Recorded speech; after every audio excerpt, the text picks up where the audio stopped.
Hello, everyone, and welcome to Viva Connections and SharePoint Framework Biweekly Sync. Today is January 9th, 2025, not 2024, and my name is Hugo Bernier. I'm your host for this call.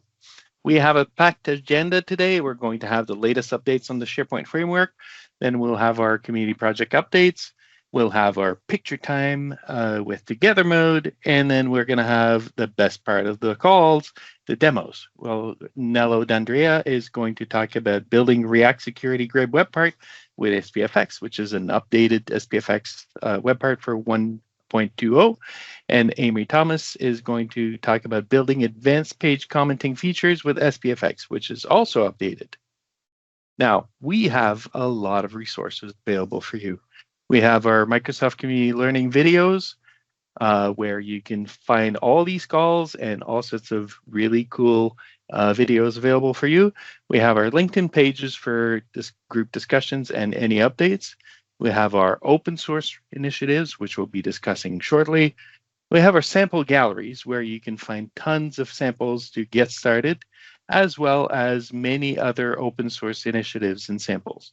You can get all these by going to aka.ms/community/home. Now, our Microsoft 365 and Power Platform community calls happen regularly. We have our Microsoft 365 and Power Platform call, which is the Microsoft speakers invite. We have our Power Platform monthly call, which, as it says, happens monthly. Our Office add-ins monthly call, as well as the Microsoft and Power Platform community biweekly call, and the Viva Connections and SharePoint Framework biweekly call, this call. They both happen on Thursdays, and they take turns happening. You can get all the recurring invites by going to aka.ms/community/calls. On our next Microsoft 365 and Power Platform weekly call on the 14th of January, we're going to have the latest news from Microsoft Engineering and Microsoft 365 and Power Platform. And then we'll have demos with John Miller introducing CI/CD with Microsoft Teams app CLI. Shefali Pantakar is going to show the latest Power Platform connectors and Copilot extensibility. And Carter Gilliam is going to do an introduction to the Teams AI SDK. Now, if you'd like to present, we would welcome you to do so. You can do a request to present by going to aka.ms/community/request/demo, and we will find the best call for you to participate.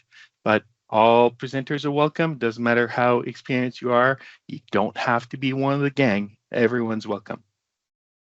Now, if you need help on how to get started in the community, including presenting, we have stuff for you. And to talk about that stuff, we have David.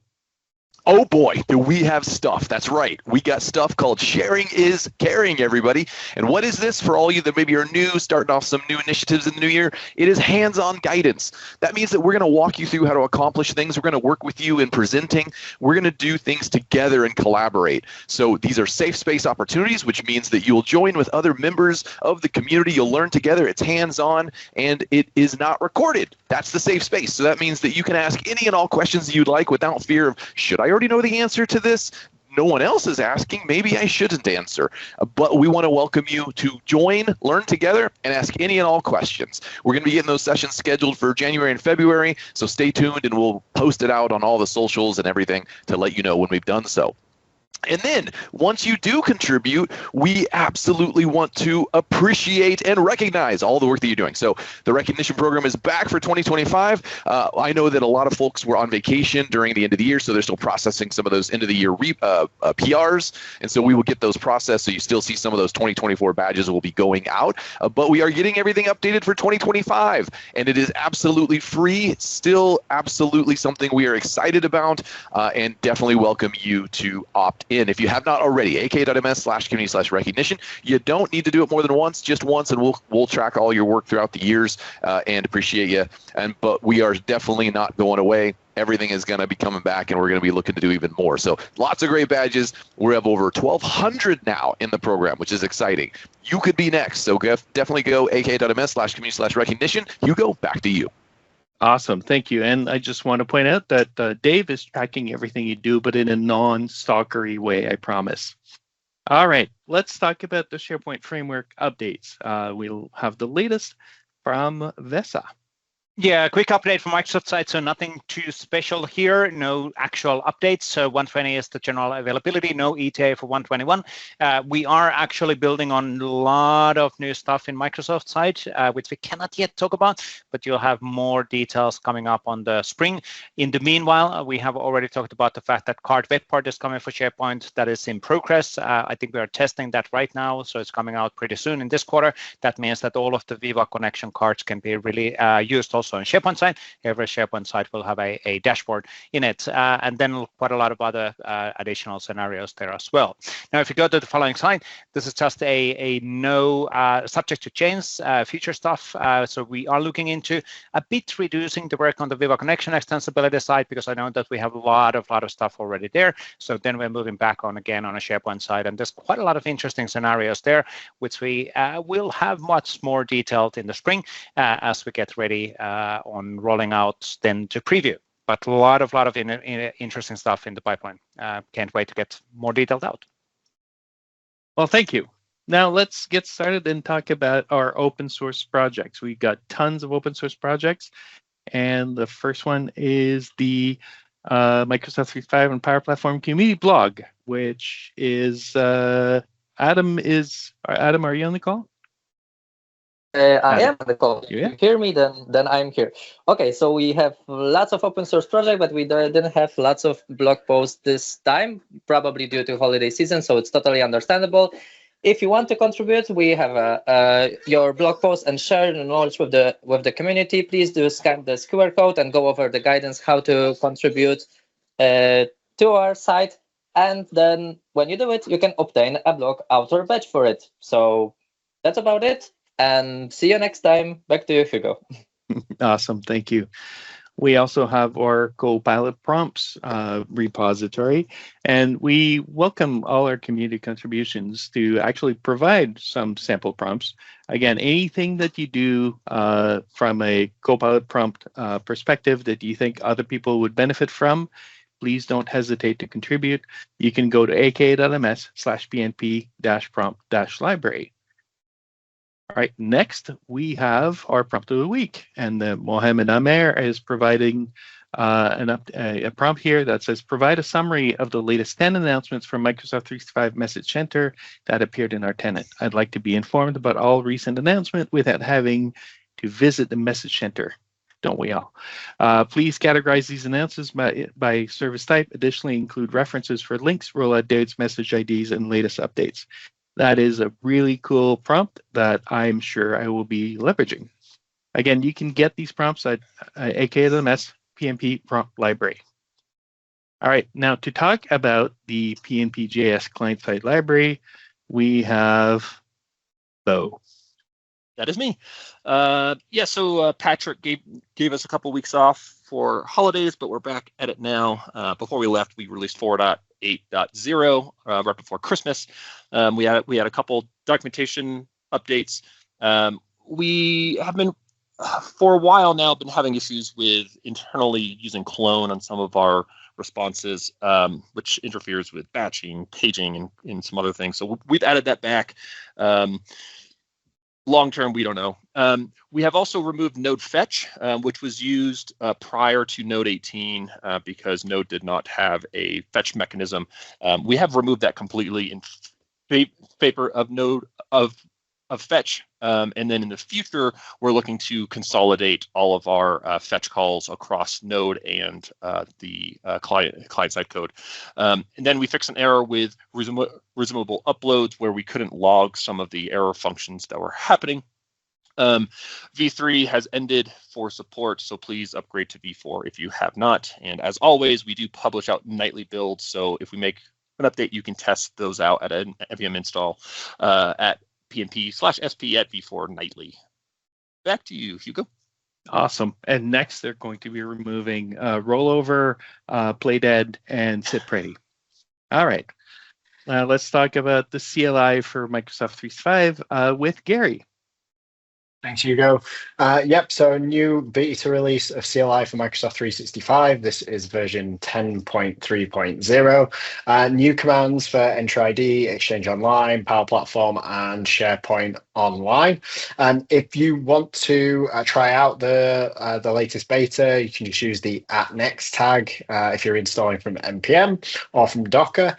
We've also got other updates, so just general enhancements, bug fixes. You can find all the details if you take a look at the release notes, aka.ms/CLI-M365/notes.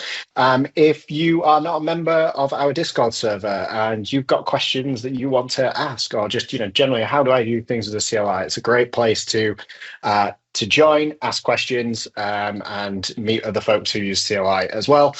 You can join our Discord server using the invite link at aka.ms/CLI-M365/Discord. And now we are also on Blue Sky as well. So if you have moved to post the new social media, then you can find all the latest updates for CLI on Blue Sky.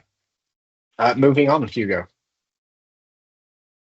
Okay, so we have a new beta release of DevProxy. In this release, we have updated our features around generating open API specs. So you can use DevProxy to intercept requests that you make to APIs, and we will generate the open API spec for you. You can now generate that spec using Open API v2. Previously, you could only use v3. We've also added the option in there to generate the spec in YAML as well. So if you need YAML or you need JSON, you can use DevProxy to generate that spec. And we've also added a quick update for displaying timestamps on intercepted requests. It wasn't easy to find out which requests had come at which point in time. Now that's much easier. And we are publishing to Winget again. So if you're on Windows and you want to install DevProxy, that is the easiest way to install that. If you want to find all the information about how to install DevProxy and all the other features, go to aka.ms/devproxy. You'll find all our information there, tutorials. The next minor release, which will be 0.24, is due at the end of this month. And if you have used DevProxy and you want to help us out and you have 30 seconds to answer one simple question, please go along to aka.ms/devproxy/survey. We would massively appreciate if you could do that. You will be helping us develop DevProxy further. And with that, back to you, Hugo. Wonderful, thank you.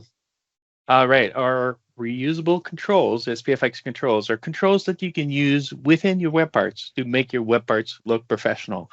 We have the React controls, which go in the body of your web part, and we have the property controls, which go in the property pane.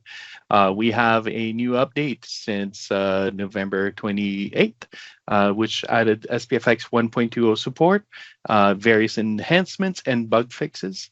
And you can get more information by going to the GitHub repo, as well as following us on Twitter or X at M365PMP controls. Next, we have our SharePoint Framework Toolkit for VS Code with Adam. Yeah, so hi everybody. We just had a new pre-release 4.3.1. And in this pre-release, we added a new a new action that allows you to update the content type to set the SPFx new edit or view form. So which is really cool. You can do it directly from VS Code, specifying the type of form you want to edit and the ID of the web part you want of the form you want to be updated. So that way you can do all of this directly from VS Code. We improved handling errors in our GitHub chat manage command, and we improved showing the progress of every action that now you can click on the output and it will present you what is going under the hood. So instead of just looking at the loader and waiting, you can see at what stage the longer actions are and what is the current progress of this action. And all of this was done by a single contributor, Nico the Clear. So thanks a lot for helping us out. And if you want to contribute with us, there's a lot of more to do. We have many issues open that are waiting for you, and good first issues if you are trying and learning VS Code extensibility. And also we improved our docs because we had some questions what actually the GitHub manage command can do. How can I use this manage command to manage my tenant? What can I retrieve from my tenant? So we improved the docs, giving you all of the skills. So it currently supports 114 skills. So these are 100 CLI for Microsoft 365 commands. This AI agent understands, and then you can therefore discuss it, create a discussion in that way that it will execute and retrieve information using one of those skills, so one of those commands, and present you it in VS Code directly, and then you can, for example, transform this output to a JSON or from some other class that you can use in your code. Okay, please give it a try if you are doing any kind of SPFx development, and happy coding, everybody, and back to you, Hugo. Thank you. All right. Now, our PnP Modern Search with Casper. Thank you, Hugo. Well, we are not releasing anything, a new version anytime soon. I guess it will be 2-3 weeks from now, because we have a lot of new code to test. So, but in the meantime, we have an update related to the PnP breadcrumb, which is included in the project. We had a question about that, how we can implement a breadcrumb, and actually it is just a part of the project, so you can just add it to your handlebar, so you can add it to your template, and it's there. A lot of options as well, so it's pretty easy. You don't really have to invent the wheel again because it's just part of the project as well. And if you have any questions or you have any suggestions what should be included, that please let us know. We monitor the repository and the discussion part of that on a daily basis, so keep the questions coming and the suggestions flowing, so we can have the most optimal experience for your end users or your customers. So back to you, Hugo. Wonderful, thank you. All right, we have SPFx samples, web parts, and extensions. We have repositories where you can provide your samples. We love new samples. We were on hiatus processing the pull requests because we were busy going back and rewriting all the dates from 2024 to 2025 on our checks. But now we will be processing these pull requests on a weekly basis. So I look forward to seeing all the new samples listed here. If you have samples you want to contribute, or if you want to see the samples that are there, you can go to aka.ms/community/samples. And speaking of samples, we have adaptive card extensions with Derek. Derek, do you want to talk about it? Oh, that's me. All right. So we have no new samples this time, but please, if you are doing any cool things with your ACEs and your cards, please submit them as samples. We are a little bit behind on processing our PRs, so that I apologize for, but we will get those done ASAP. So thanks, and back to you. Wonderful. And let's get together with our picture time, where if you want, you can turn on your camera and sit ready for a pose there, and we can have a lot of marks. Yes, marks everywhere for everyone. Let's see here. Come on, teams. There we go. Look at those fantastic faces. Awesome. All right. We have just a couple of seconds for some more. If you would like to show up, we can get the recording started. I know teams are a little delayed and slow, coming back from holidays. I see Derek, Vess is in the middle, setting a good example. Steph is there. Awesome. Nello, Hugo's doing the dance. He's got to start waving the arms like the little character on the corners for the car washes and stuff, right? Like, come visit me. Okay, let's get this recording started. 3, 2, 1. Start waving, everybody. Looking great to see you all again. Thank you all for being awesome. So much great work ahead of us in 2025. Excited to see what all of you can do. It's going to be awesome. We're going to work together and do some amazing stuff. So thank you so much.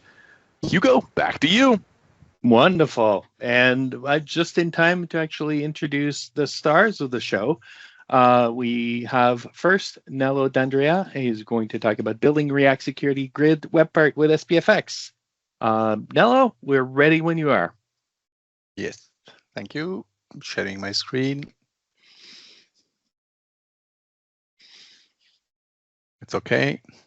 So you can see it. Let's start the presentation.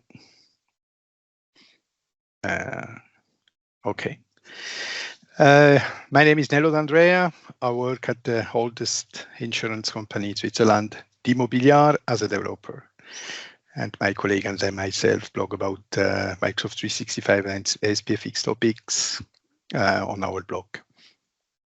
So today I will talk about my experience upgrading the React Security Grid Web part. The first part is more about the upgrade process, and then I will show also the React Security Grid Web part, what it can. And I think it's a great SPFx solution. So at my company, we are responsible about 100 own developed SPFx solution, and the upgrade process is part of our regular maintenance process. I will also share our insight and some of our tips and tricks. So this is the agenda. Why should we upgrade the SPFx solution? What tooling do we have? How is the report built? And then what to do when the package upgrade fails, and some tips from us, and then the React Security Web part and some demo. So why upgrade?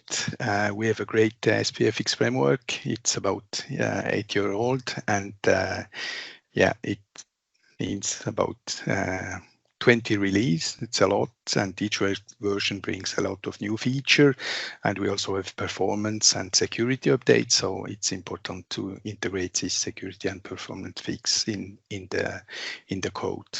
It is also better to upgrade because so you have easier maintenance, so you can keep your component up to date and reduce the technical debt.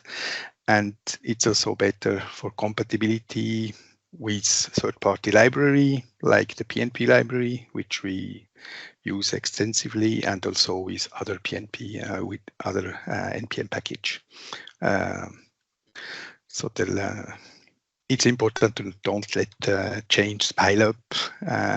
In our company, for example, we have integrated this. We do an annual upgrade of all our SPFx solution. So you may adopt this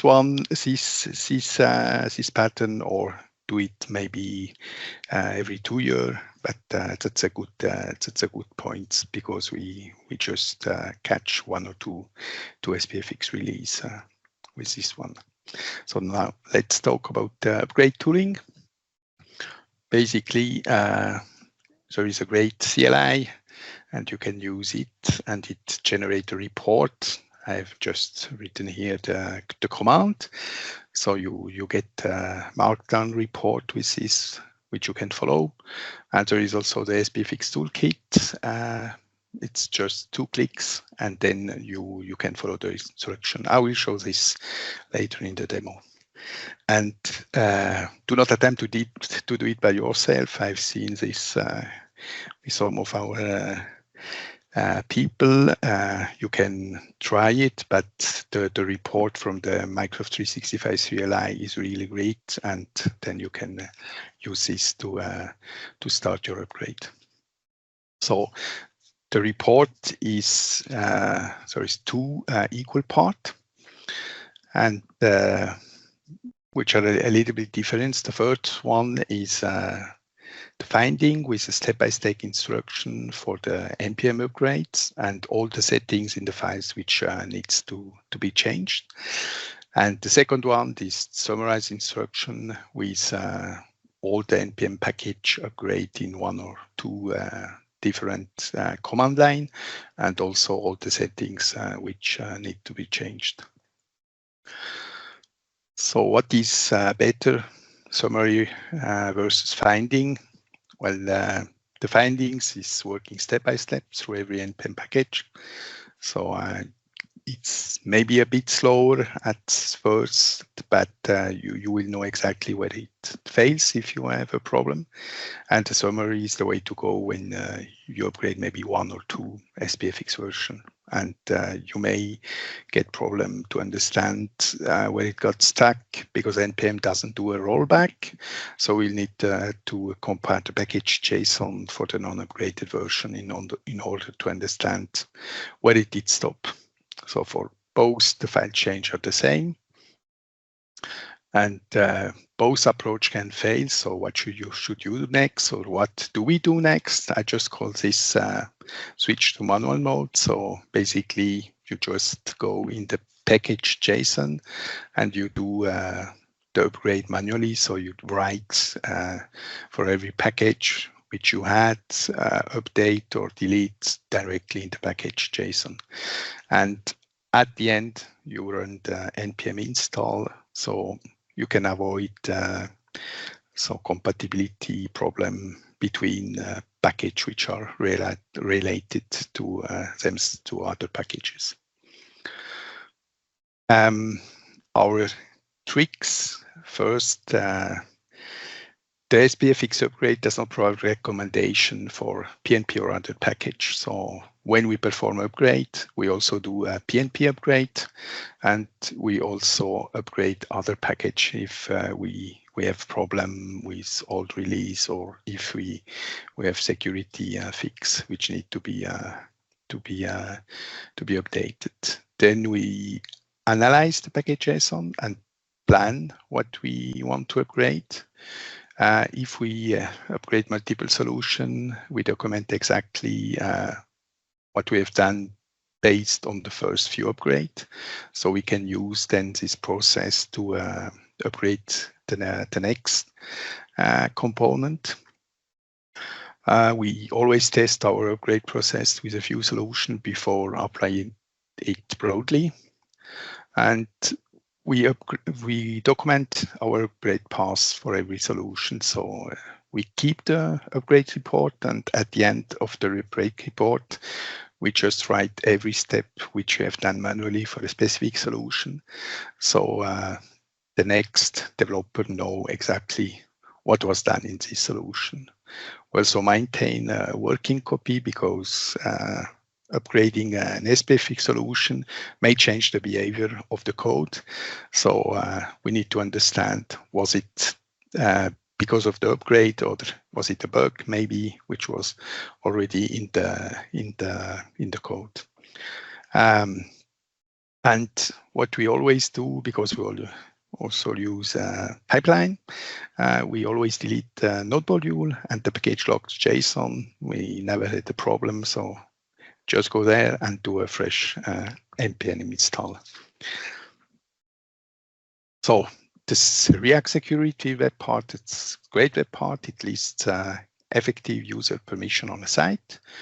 You can configure it to be dynamic. So at runtime, you can change what it shows, or you can just disable these functionalities, and it will show only a static view, and can be set up for end user or admin.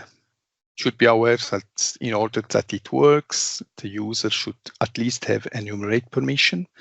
So you cannot show permission in a SharePoint context when you don't have enumerate permission. And permission as SharePoint Online, it's not like on-prem. It is always in the user context, so there is no privilege elevation in this case. So now let's go to the demo. And yes, I think, so the first one, I will show the command here. This is the upgrade report generation from the Microsoft 365 CLI. So I have now, with this node version 1824, I have already installed SPFx 120. That is the prerequisite, and then I can generate the report, and it's fairly quick, and I get this MD file. I can open the preview here, markdown, and I can go step by step with this instruction. And if I encounter a problem, then I will switch to the manual mode. Now, the second possibility is to start the SPFx extension toolkit and just upgrade project version. And it's really that easy. You should just click on that and then it opens a preview. And I found this just before. I think it's really great. It also starts so-called code tours. So if you want, you go here and you can go step by step with every of these recommendations which are in the MD file, and you can click on that and it will show you what you have to do and where you have to perform this change. So you basically are guided in the whole upgrade process with this great little tool here, and you know exactly. Maybe I can just show here.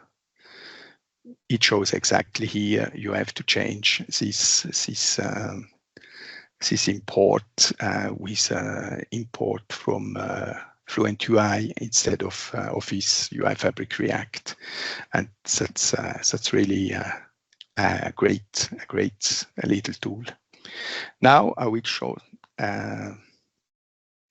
the React Security web part. I've just pushed some change, so I have to go serve it, and Hugo will then push this to main. So I will go here and just look here. So just load.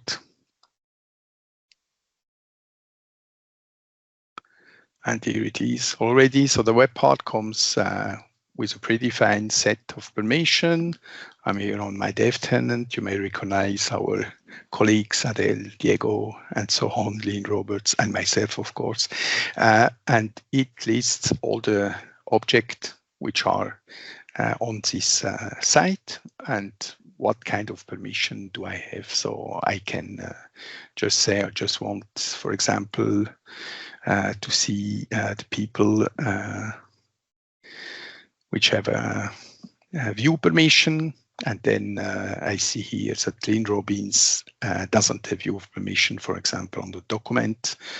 I can show that after why it is like that. So now I will add a permission. For example, I want to know who have enumerate permission on this site. So I can go here and I have predefined permission here, which I can grab. So I take the enumerate permission and say permission viewer, and I will take a wonderful color here and then select an icon and a viewer. As always, I've missed it. I'm searching for the glass. Yeah, here. Great. So then I can save this one, and I have the. Now it shows me who have the possibility to view permission on this site, and the web part runs really correctly, because if I go here, I've added Lynn Robbins. She has full control on the site, so she has overall permission. But on this specific document library, I have broken the inheritance, and she doesn't have direct permission. So because she had full control, she could grant herself permission, but at this point she doesn't have permission for that. So then I will just show you can disable some functionality on this web part. So for example, I can say that I don't want that the user can change the permission at runtime. So I can disable this one. I also say the user should not be able to select user. And here I can also say I don't want user to be able to select lists. And so this would be a setup where the user just comment on the list and don't have the possibility to change anything other than edit or view or just choose this button. So that's it. I'm ready with my demo. Thank you for your attention, and until next time. Wonderful, thank you. Really great web part. Exciting to see it being updated. And speaking of updates, we have another update of a wonderful web part with Aimery. Aimery, you want to talk about building advancing page commenting features with SPFx? Yes, sure. Thank you, Hugo. Let me share my screen. Let me know when you can see it. Perfect. Thank you. Welcome, everyone. So my name is Aimery Thomas. I'm a modern workplace consultant at Avanade, and I'm also a Microsoft MVP for SharePoint and Microsoft 365 development. You can find me on GitHub and reach out to me on Blue Sky and LinkedIn. And today I'm going to talk to you about the Refresh Rangers initiative, and more specifically about the upgrade of the advanced comment box. So as Nello already talked about the refresh process, I will try not to repeat what he already said. Instead, I will try to focus more on the specific actions that I had to do to upgrade the specific web part. But first, let me present the advanced comment box web part. So this web part was created by Sudarshan a few years ago, and it comes with a lot of cool features, such as sorting comments, the ability to attach files to comments. You can also edit, reply, and like comments. You can use hashtags, tag users. You can also preview documents directly within the web part. And you can easily identify new comment on the web part. Let me show you a quick demo of the web part. It will be even better. So here I'm on the SharePoint page on the site. I just added my web part on my page as you would do for any web part. You can find it here. Open basically here.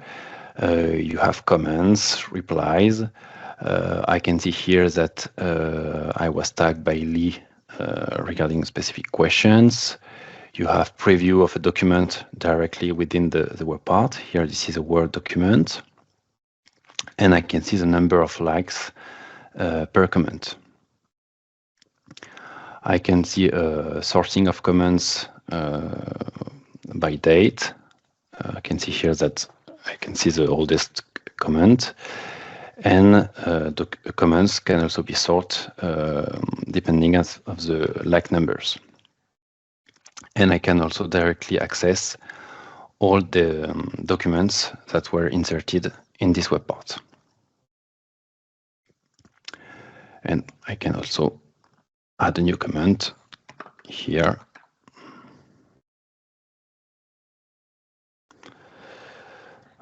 That I can edit and even delete if I wish. So what's even more interesting with this web part is that all those cool features can be enabled or disabled directly from the property pane of the web part without any code modifications. So for instance, here I can change the date format. I can choose the shape of the profile picture. I can disable the navigation, which is the 3 tabs that we have here. Enable or disable attachments. If I enable attachments, I can choose on which document library documents will be stored. And this is the same for all other features. So that's really interesting. And the last thing I wanted to show you is how the data is stored. Because as we just seen for the documents, it is stored on a specific document library. But it is a bit different for, well, the content of the comments, the number of likes, the replies, and so on. For that, everything is stored on a SharePoint list within the site. So the first time you will add your web part on the site, the list will be automatically created by the web part, so you don't have to worry about that. And then you will have one SharePoint list item per page. So it means that you have a small limitation. It's that you won't be able to use the web part on the same page more than once. But that's quite fine. And so you have the title of the page, the URL of the page, and of the comment column, you have all the data of the comments of the web part. And you also have the like column to store the like data for each comment of the web part. For instance, here, so I have my comment with an ID C1, and I can see that for this comment, I have 2 likes by Aimery and Adele.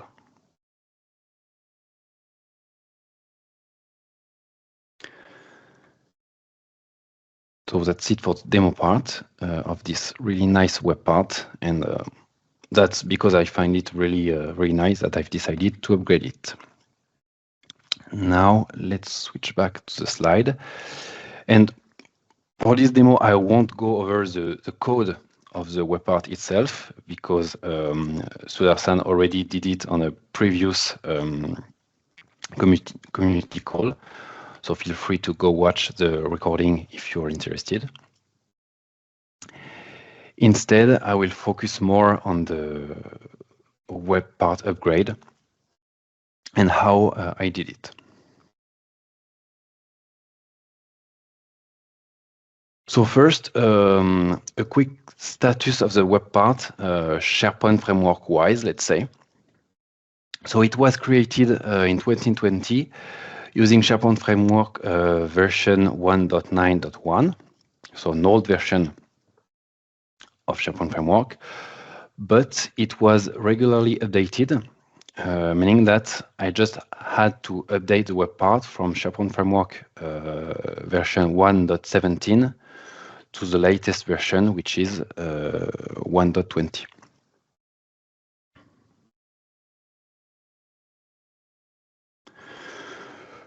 So to do that, as Nello said, I used Microsoft 365 CLI, which is really helpful.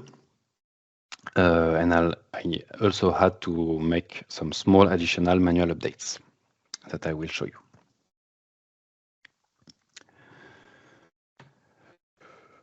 So for the packages upgrade, no surprises here. I generated my report file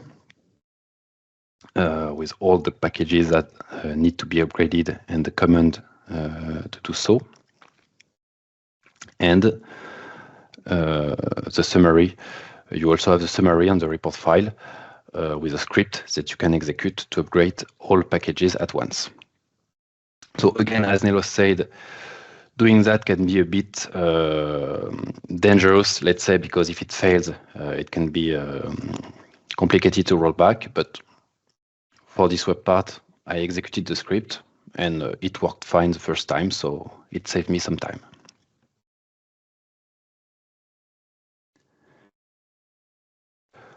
On the report, you also have some updates that you need to do on the config files of the web part. So I did that manually. And the last update that I want to talk to you about. It's not an update that you will have to do on your web parts that you're working on your project or that you're building for your clients. It is an update that you need to do specifically for sample web parts in this GitHub repository. Because, as you may know, all those samples are showcased on a gallery website. And this website is using data from the sample.json file to display relevant information regarding the web part. So for instance, here you have the new update date time and the new SharePoint version value. So if I go on the gallery website, I can see that I have the correct SPFx version and the correct update date time.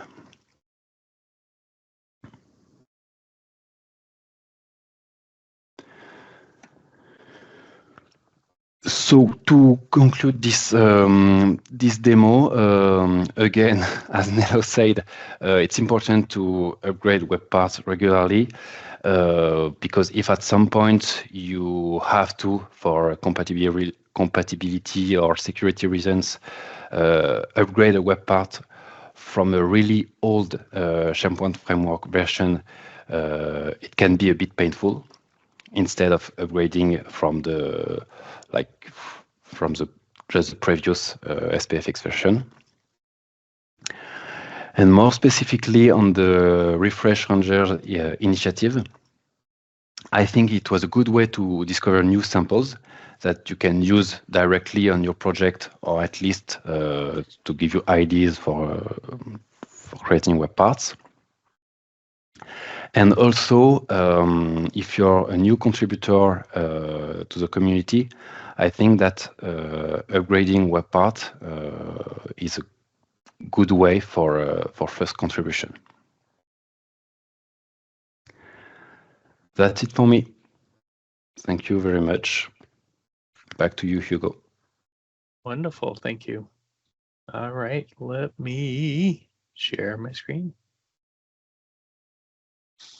Okay, once again, I want to thank both Nello and Aimery for doing updates on really awesome web parts. If you haven't looked at those web parts from the web part sample repository, I definitely encourage you to do so. They are both fully fledged web parts. All right, now, we'd love to hear your feedback on these calls. If you want to rate the content and or provide us update on how we can improve, we'd love to hear that. Go to aka.ms/community/calls/feedback. Speaking of feedback and collaborating, we'd love for you to join our official Discord server. We have tons of members. Over 2,400 members, and I think those stats are even out of date now. You can go to aka.ms/community/discord and join our Discord server, and we can start chatting and asking questions and stuff. Awesome. We'd like to thank you for participating in this call. The recording will be available in 24 hours at the Microsoft Community Learning YouTube channel at aka.ms/community/YouTube. Please like and subscribe if you want to stay up to date with what's happening on that channel. You can follow us on X at M365PNP, Blue Sky at community.ms, and LinkedIn at aka.ms/community/li. Our next Viva Connections and SPFx call is going to be on January 23rd at 7 a.m. Pacific time. Next M365 and Power Platform community call, January 16th at 7 a.m. Pacific time. And all community calls are available at aka.ms/community/calls. With that, thank you everyone and have a great day. We ended up early today. Woo. Great job. Bye-bye. Bye-bye. Bye-bye. Bye-bye. Bye.